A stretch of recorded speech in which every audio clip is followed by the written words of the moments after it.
কেন গরিবকে সবসময় জুলুম করা হয়, গরিবের উপরে সর্ব জায়গায় অত্যাচার করা হয়। সে গরিব যদি হিন্দু হয় তার উপরেও জুলুম হয়, গরিব যদি আদিবাসী হয় তার উপরেও জুলুম হয়।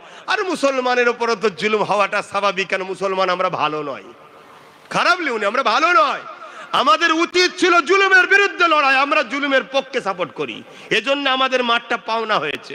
কিন্তু বাকি যাদের উপরে হয়, হিন্দু হোক, আদিবাসী হোক, মতুয়া হোক, আরো কত ধর্মের মানুষ আছে, গরিব যে হয়, পাড়ার বিদেশি ধনী লোকের ঘরের কুকুর খেতে পাই তো গরিব খেতে পায় না। কি গো, কথা কি খারাপ লাগছে নাকি? গরিবের পাশে থাকবে। আপনারা যে ইসলাম এটুকু বলে যাচ্ছি গরিবকে ভালো রাখবেন, আর মাথায় এটুকু ঢুকিয়েলেন মজলুমের সাথে কেউ না থাকুক, সৃষ্টিকর্তা থাকে। মুসলিম যদি অমুসলিম হয় আর জালিম যদি মুসলিম দাবিদারও হয়, আমার আল্লাহ অমুসলিমের সাথে আছে, জালিম মুসলমানের সাথে নাই। আল্লাহ কখনো জালিমের সাথে নাই, এটা মাথার মধ্যে রেখে দেবে। তাই তুমি আমি যদি জালিমের সাথে থাকি, আমার আল্লাহ কিন্তু তোমাকে আমাকে সাহায্য করবে না। আজকে প্যালেস্তাইনের উপরে কি জুলুম হয়েছিল দেখে লিও, সবার জবানা জব্দাল্লাহ করবে। কেন 9 বছরের বাচ্চাকে পর্যন্ত ফাঁসি দেওয়া হয়েছে? কিসের মানবতা এটা? কিসের সভ্যতা? কিসের ইনসাফ ইনসানিয়াত? একটা 9 বছরের ছেলে কখনো সমাজ বিরোধী হতে পারে? তারা আবার বলে আমরা ভিআইপি, তোমাদের মতো ভিআইপি কে জুতোর তলায় রাখি আমি আব্বাস সিদ্দিকী। তোমরা ভিআইপি নয়, তোমরা মানবরূপী পশু। তোমাদের দেখতে মানুষ লাগে কিন্তু তোমরা মানবরূপী পশু। তোমরা ছোট্ট ছোট্ট বাচ্চাদের ঘরে গণহত্যা করো। আজকে যেমন আমার দেশের মণিপুরে হচ্ছে, জানেন না? আমার দেশের মণিপুরে হচ্ছে কি অত্যাচার হচ্ছে, আমার দেশটাও ধ্বংসের দিকে চলে যাচ্ছে। উত্তরপ্রদেশে মানুষকে ধরে ধরে গুলি করে করে দিচ্ছে। ইনকাউন্টার যদি করবি তাহলে কিতাব, আইন, সংবিধান, এগুলো সব সমাজ বিরোধীরা। এরা কখনো সংবিধানকে মান্যতা দেয় না। আর এই অন্যায়কে যারা মেনে নেবে, যদি মুসলমান হও তুমি, তার উপরে আল্লাহর মারটা একটু বেশি হবে। কেন? তুমি ওয়াদা করেছো আমি আল্লাহর পক্ষে, নবীর পক্ষে। অন্য কেউ ভুল করলে জানা শাস্তি হবে, তুমি ওয়াদা করার পরে ভুল করলে তোমার ডবল শাস্তি হবে। কথা শুনছো না? শোনো না কেন? তোমার ভুলের জন্য ইসলামের গায়ে লোক হাত তুলবে, তোমার ভুলের জন্য ইসলামকে লোক কলম চালাবে, তোমার ভুলের জন্য মানুষ ইসলামের বিরুদ্ধে কথা বলবে। যেমন আজকে সোশ্যাল মিডিয়াতে বলা হচ্ছে না, হয় না?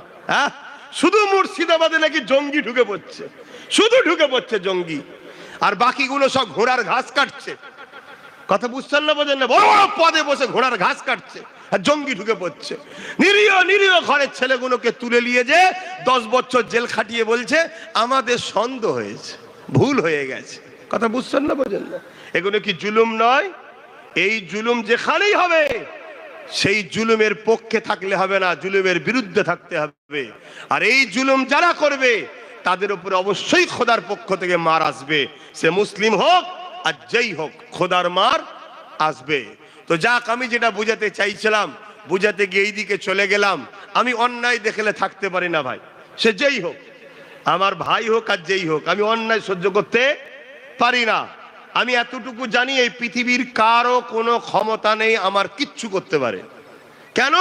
আমার তকদিরে আমার সৃষ্টিকর্তা যেটা লিখে পাঠিয়েছে সেটা হবে। আমি যেদিন দুনিয়া, আমার রু তৈরি হয়নি, এই যে জান, এটা তো একদিনে তৈরি হয়েছে, সবার জানেন তো নাকি? এই রু যখন তৈরি হয়নি তার 50,000 বছর আগে আমার তকদিরে লিখা ছিল 2025-এর 20 জানুয়ারি নামখানা চন্দ্রপুরে, আমার চন্দনপুরে আমার জলসা থাকবে, টাইম থাকবে 2টোয়, উঠবো 8টায়। শুনছেন তো নাকি? সব লেখা রয়েছে। এখান থেকে আমার দাওয়াত আর এক জায়গায় আছে, ওই পর্যন্ত যাব না কবরে যাব ওটাও লেখা আছে। যদি কবরে যাওয়া লেখা থাকে, দুনিয়ার সবাই মিলে আমাকে সিকিউরিটি পাওয়ার দিয়ে খাইয়ে দাইয়ে লোহার গার্ড দিয়ে রেখো আমাকে বাঁচাতে পারবে না, আমাকে কবরে যেতে হবে। আর যদি বলে আমি ঘরে পৌঁছাবো দ্বিতীয় জলসায়, পুরো পৃথিবীর সবাই এক জায়গায় হয়ে আমার কিচ্ছু করতে পারবে না। এর নাম হলো ঈমান, এর নাম হলো সৃষ্টিকর্তার উপরে ভরসা, এর নাম হলো বিশ্বাস। আজকে আমি শখ বেরিয়েছি, আমি কোনো জায়গায় জলসায় গিয়ে খাই না, উঠে পড়ি। কথা বুঝলেন? কিন্তু আজকে এই বাড়িওয়ালাকে দেখে আমার একটু রুচি লাগলো, কোথায় গেল কি জানি। রুচি লাগলো, বেশ মুখে দাঁড়ি, মাথায় টুপি টুপি, সেজদা দিয়ে কপালে, দেখে বেশ ভালো লাগলো।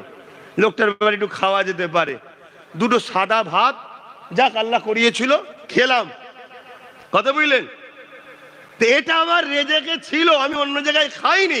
এখানে টাইম আমার দেরি হচ্ছে, তাও বসে খাচ্ছি। কেন? রেজেকে আমার আছে, খেতে হবে। উনি খাওয়ালো? হ্যাঁ, উনি খাওয়ালো। কে খাওয়াচ্ছে? আমাকে যিনি সৃষ্টি করেছে তিনি খাওয়াচ্ছে। তিনার মুখাপেক্ষী হও। এর ধরে ছুটছো, ওর ধরে ছুটছো, আমার কি হবে, আমার কি হবে। এজন্যই তো আমার করে করি কাঙ্গাল হয়ে গেলে। সবাইকে বাদ দাও, সৃষ্টিকর্তাকে ধরো, তিনার কাছে আশা করো, তিনার কাছে চাও। রাত্রিরে সবাই যখন ঘুমাবে, তুমি সেজদায় পড়ে গিয়ে তিনাকে বলো, মালিক সবাই ঘুমোচ্ছে, আপনি কিন্তু আমায় দেখছেন, আপনি আমার সৃষ্টিকর্তা, আমার সংসারে বড় অভাব, আমার একটা দুটো বাচ্চা, কি আমি এই বিমারে আছি, কি আমার এই সমস্যা, যা কিছু আছে তিনাকে বলো। পৃথিবীর কেউ নেই তোমার সমস্যা সমাধান করতে পারে। তোমার সমস্যা একজনই সমাধান করবে, যিনি তোমায় সৃষ্টি করেছেন। জোরে বলুন সুবহানাল্লাহ। হ্যাঁ, সম্মানীয়কে সম্মান করতে হয়, ভালো মানুষকে ভালোবাসতে হয়, ভালোকে ভালো বলতে হয়, খারাপকে খারাপ বলতে হয়, সব ঠিক আছে। কিন্তু নিজেকে অন্য কারো কাছে ছোট করো না। তুমি মানুষ, তুমি মানুষ।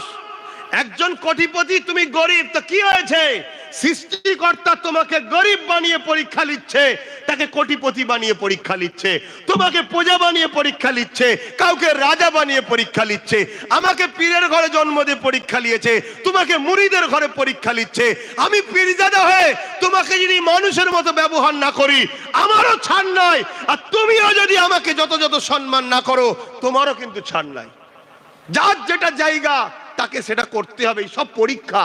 দেখি গরিব গরিব হয়ে আমাকে ধরে রাখে কিনা, দেখি ধনী পয়সা পেয়ে মানুষকে মানুষ মনে করে না, আমার খুশির জন্য গরিবের পাশে দাঁড়ায়। এইটাই হলো পরীক্ষা।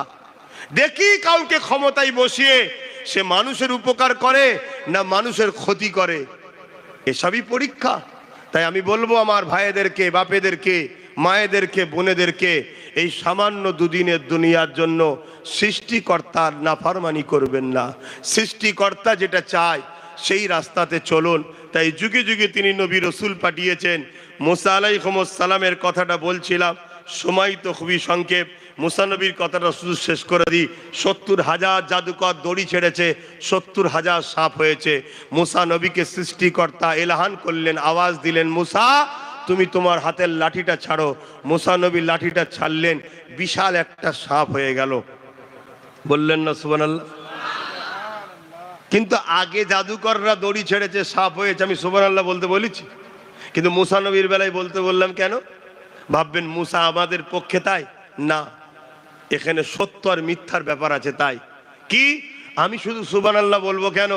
70,000 জাদুকর যখন দেখছে মুসার লাঠিটা সাপ হয়ে গেছে, তাদের দড়িও সাপ হয়েছে, কিন্তু 70,000 জাদুকর সব ফেরাউনের দরবারে দাঁড়িয়ে গিয়ে ফেরাউনকে ছেড়ে দিয়ে মুসা নবীর কদমে এসে পড়ে বলছে, মুসা তুমি বারহাক সত্য, তোমরা আমাকে কলমা পড়িয়ে ইসলামে জায়গা করে দাও। জোরে বলুন সুবহানাল্লাহ, আরো জোরে বলুন। তাহলে জাদুকরকে নিয়ে এলো ফেরাউন, খাওয়ালো ফেরাউন, যত্ন করলো ফেরাউন।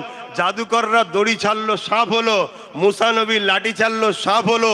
আরে তুমিও তো সাপ বানিয়েছো, উনিও তো সাপ হয়েছে লাঠিটা, তা দেখার কি আছে? জাদুকররা বলছে, শোনো, জাদু আর মুসার মধ্যে পার্থক্য আছে।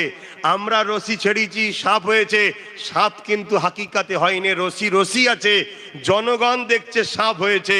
কিন্তু মুসা যেই লাঠি ছেড়েছে, অবাক হয়ে যাচ্ছি, ওটা লাঠি নেই, ওটা সত্যিকারেরই সাপ হয়েছে। জোরে বলুন সুবহানাল্লাহ, আরো জোরে বলুন সুবহানাল্লাহ। এ থেকে প্রমাণ হয় আমরা শয়তানের সাহায্যে জাদু দেখিয়ে মানুষকে ধোঁকা দিই, কিন্তু মুসার পক্ষে মুসার সৃষ্টিকর্তা আল্লাহ রয়েছে, যিনার ক্ষমতা আছে না নাই? বাপের সামান্য রস থেকে যদি মায়ের পেটে সন্তান বানাতে পারে, ওই সন্তানের এক একটা চোখে 13,000 কোটি করে লেন্স আছে। শুনে রাখো, আরে 150 বছরের বিজ্ঞান মেনে নিয়েছে রিসার্চ করে, এক একটা চোখে কত লেন্স? 13,000 কোটি। দুটো চোখে 26,000 কোটি লেন্স আছে।